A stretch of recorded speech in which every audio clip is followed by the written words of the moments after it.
mikropono, itaas ang kandila upang maging liwanag, para sa hari ng pitan na hindi nagsuot ng korona.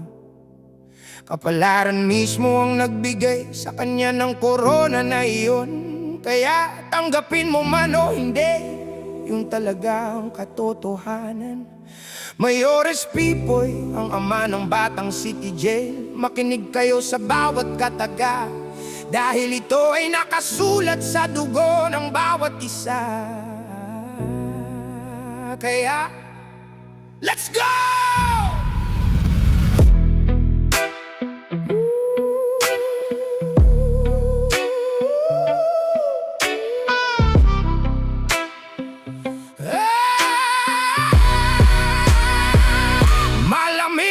Semento, mistulang kabaong ang silid, ngunit ang dibdib mo'y pugon sa pag-ibigay. May bitbit, ikaw si Pipoy, ang mayores na may koronang tinik. Sa bawat gabi na ang takot sa debil ay humihalik. Mag-isa mong pinasas ang bigat ng buong pangkat, habang ang iba'y nahihimbing. Ikaw ang nag-aalay ng buhay. Sa likod ng iyong mga ngiti ay may nagdurugong sugat. Pisikal na habdi at emosyong hindi mo mailatag sa sulat. Bagsak ang katawan, pagod ang isip, tila bibigay na ang tuhod. Ngunit sa harap ng mga kakosa, ikaw ay hindi luluhod. Tiniis ang hapis, nilunok ang sariling paet. Wag lang makitang ang pangkat mo ay gumuho sa sakit. Kahit ang hininga mo ang maging buwis at kabayaran, hindi tatalikod si Pipoy sa gitna ng digmaan. Itatay ang leeg, isasugal ang huling patak ng dugo. Basta't ang batang city jail ay wag mabuwal sa unos. Dapa sa semento, nagbupuri pa rin sa dakilang lumikha. Salamat sa ama, sa lakas na sa isip at bisig ay ipinunlayan ng aming mayores, ang aming haligi at gabay. Ang tumatayong ama sa buhay at kamatayan ay kaagapay.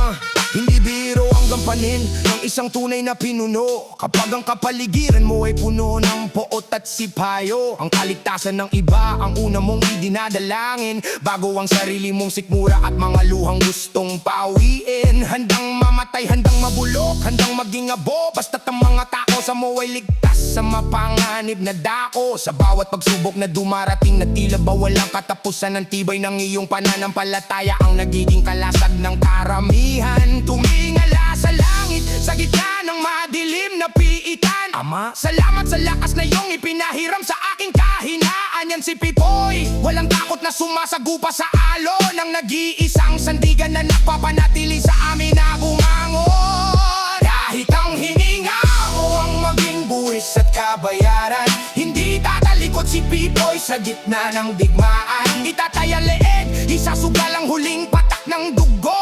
Basta't ang batang city jail ay wag mabuwal sa unos. Dapa sa semento, nagpupuri pa rin sa dakilang lumikha. Salamat sa ama, sa lakas na sa isip at bisig ay ipinunlayan ng aming mayores, ang aming haligi at gabay. Ang tumatayong ama sa buhay at kamatayan ay kaagapay.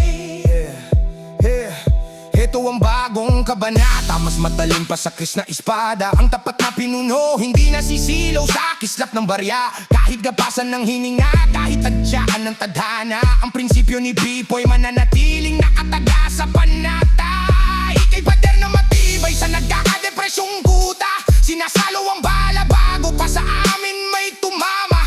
Kahit ang utak mo'y parang sasabog na sa dusa, ang iniisip mo pa rin, paano ang aking mga kakosa? Hustisya ng tadhana, sa rehas ay ibinilang buwang katawan. Ngunit ang puso at katapatan mo kailan may di matatalupan. Kaya sa mga kalaban o sa unos na gustong magbabagsak, subukan nyo si Pipoy bago nyo kami makitang umiling at umiyak. Kahit ang hininga mo ang maging buwis at kabayaran, hindi tatalikod si Pipoy sa gitna ng digmaan. Itatay ang leeg, isasugal ang huling patak ng dugo. Basta't ang batang city jail ay wag mabuwal sa unos. Dapa sa semento, nagpupuri pa rin sa dakilang lumikha. Salamat sa ama, sa lakas na sa isip at bisig ay ipinunlayan ng aming mayores, ang aming haligi at gabay. Ang tumatayong ama sa buhay at kamatayan ay kaagapay.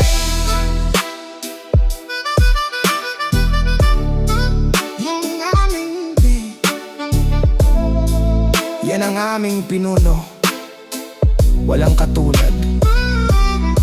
Mayores Pipoy, ang lalakang binuo at ibinigay mismo ng kapalaran, ngunit pinatibay ng pananampalataya. Batang City Jail, sumasaludo hanggang sa huling patak ng tinta. Isang pagsaludo mula sa kanluturan ng aming mga puso. Habang buhay na respeto sa'yo, ama ng pangkat. Malaya ang diwa kahit nakakulong ang katawan. At salamat sa ama na lumikha sa pagbigay na lakas ng loob at tibay upang harapin ni Pipoy ang lahat ng mag-isa. Kaya respeto sa ama ng pangkat. Peace!